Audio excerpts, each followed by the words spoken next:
Jadi intinya position itu bukan cuma slogan kan?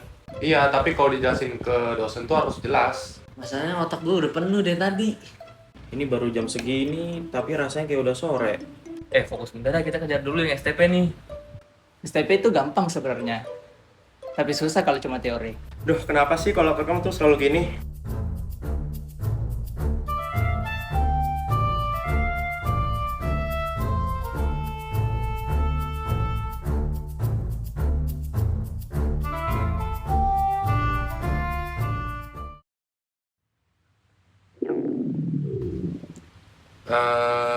Kalian denger nggak?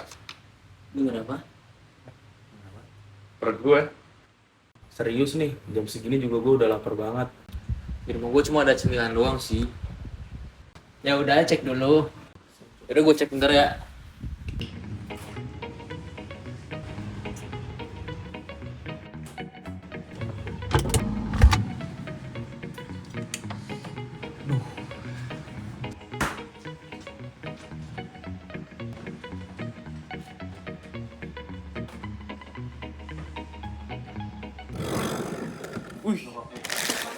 Wih, ada Indomie. Wah. Guys, mau ada mie instan nih. Pada mau nggak? Boleh tuh. Kan pas sih 6 sih buat kita semua. Ya udah, masak bareng-bareng aja yuk. Yaudah yuk. Ayo. Masak.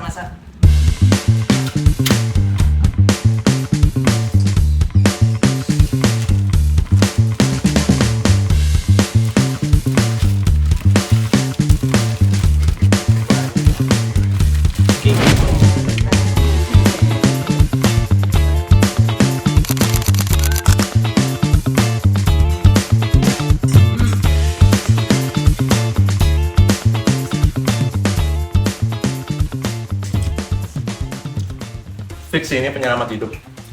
Ya kan? Baru sopam pertamanya udah enak banget. Ini otak gue mulai nyala nih kayak gini. Oh, ya. Dipikir-pikir kita sama juga ya. Maksudnya?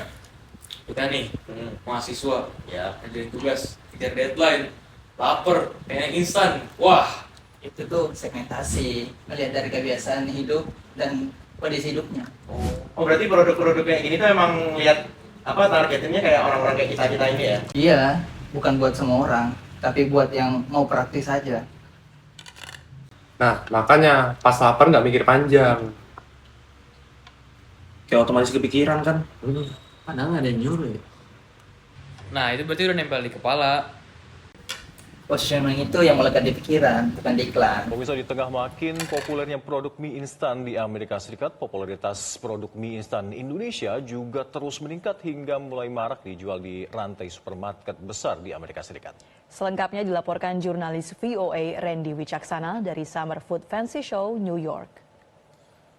Produk mie instan asal Indonesia, Indomie, mulai lumrah ditemukan di pasar Amerika. Diperkenalkan oleh para imigran Indonesia di Amerika Serikat, produk ini mulai beredar di Amerika sejak 1987. Kini, produk ini merambah toko-toko mainstream di Amerika Serikat, seperti Walmart dan Costco, utamanya di pantai timur dan barat Amerika Serikat. Ini serius beritanya? Imigran terbesar. Waktu Ini kita sering bahas di kelas kan? Yang soal brand lokal bisa tembus pasar global. Iya. Supermarket chain terbesar di Amerika ya. Terus juga kita mulai listed di beberapa Walmart juga tahun 2015 akhir. Sekarang kita sudah masuk ke 500 Walmart seluruh Amerika. Popularitas produk mie instan Indonesia ini seiring dengan tren makanan mie instan yang sudah mulai menjadi bagian dari gaya hidup warga Amerika Serikat. Sejumlah produk mie instan asing sudah terlebih dahulu gaet popularitas di Amerika. Kalau bicara kompetitor ya traditionally ya produk-produk instant noodle yang sudah menjadi lokal di sini seperti Nissin atau Maruchan karena mereka punya pabrik di sini kan. Sementara Pas banget kita habis ngomongin kebiasaan. Makanya STP itu penting. Maksudnya? Coba lihat beritanya. Mengimpor sekitar 600 kontainer. Mereka nggak cuma jual produk, tapi ngerti siapa konsumennya. Masih dilakukan gencar agar Indomie bisa merajai pasar mie instan Amerika Serikat. Seperti menghadiri pameran nasional Summer Food Fancy Show di New York pada Juni lalu. Segmentasinya dapat, targetnya jelas, dan kuat di posisi kepala orang. Indomie mengekspor ke Amerika Mereka tidak sekadar menjual produk, tapi juga menyesuaikan strategi dengan perilaku konsumen di sana. Di Amerika, konsumen terdiri dari berbagai kelompok. Setiap kelompok memiliki kebiasaan dan selera yang berbeda. Kenapa ini penting? Karena strategi harus disesuaikan dengan kebutuhan tiap kelompok agar lebih efektif. Dari semua kelompok itu, fokus dipilih pada konsumen muda dan mahasiswa yang ingin makanan cepat saji dengan rasa unik. Segmen ini dianggap paling potensial dan mudah dijangkau. Strategi promosi dan distribusi diarahkan khusus ke segmen ini. Produk diposisikan agar berbeda dari mie instan lokal. Bagaimana konsumen tahu bedanya? Melalui rasa khas Asia yang langsung dikenali dan mudah diingat. Dengan cara ini, konsumen segera memahami karakter produk. Dengan STP yang tepat, Indomie tahu siapa konsumennya, segmen mana yang dilayani, dan bagaimana produk dikenali di pasar internasional. Nah, jadi yang barusan kita alami itu contoh nyatanya. Bukan cuman teori di slide. Ini bisa kita masukin ke laporan nih. Pakai contoh nyata, bukan asumsi. Gue jadi kebayang gitu.